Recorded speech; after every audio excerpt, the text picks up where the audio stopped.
j'étais petite, je n'étais pas grande. Non, je plaisante. J'étais bouboule, une grosse bouboule couleur cacao lait, s'il te plaît. Tout pour plaire, on se moquait de moi. Étant un bouc émissaire, j'ai cru longtemps être née au mauvais endroit, au mauvais moment, avec les mauvaises personnes. En déséquilibre physique, psychique et affectif, en 1988, à 16 ans et demi, après avoir accouché de ma fille, je pesais 120 kilos, et en 1996, pour mon fils, 90.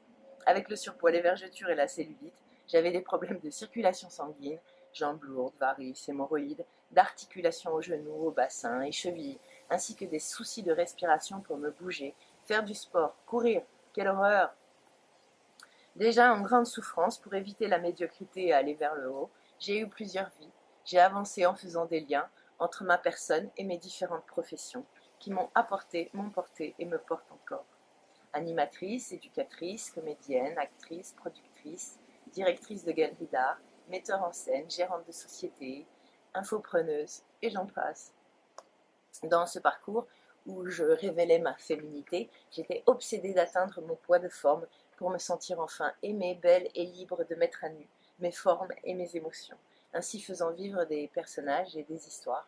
Sauf que j'ai fait des erreurs parce que je ne connaissais pas encore ce que je suis en train de te transmettre.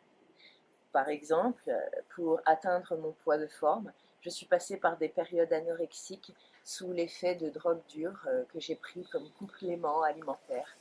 Quand j'ai arrêté ce régime, j'ai fait une dépression ou un burn-out, comme on dit aujourd'hui. Puis j'ai repris 20 kilos en 4 mois, ce qui me déprimait encore plus. À cette période complètement déréglée et déséquilibrée, j'étais couchée 24 heures sur 24, ne me levant que pour manger. En dormant, je voulais juste quitter ce monde parce que vivre comme ça, non merci la vie. Un jour, mon mentor m'a laissé un message sur mon répondeur pour me proposer d'aller soit en thalassothérapie, soit à la rencontre d'un couple vivant au Brésil, dont il connaissait le mari, couple qui s'alimentait d'une façon très particulière.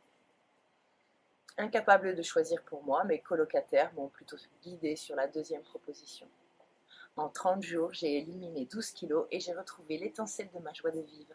Mon cycle menstruel s'est rétabli en 3 mois. Ce séjour a changé ma vie.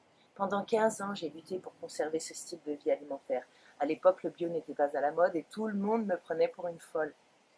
Je sais maintenant pourquoi tout ça m'est arrivé. Pour te le partager.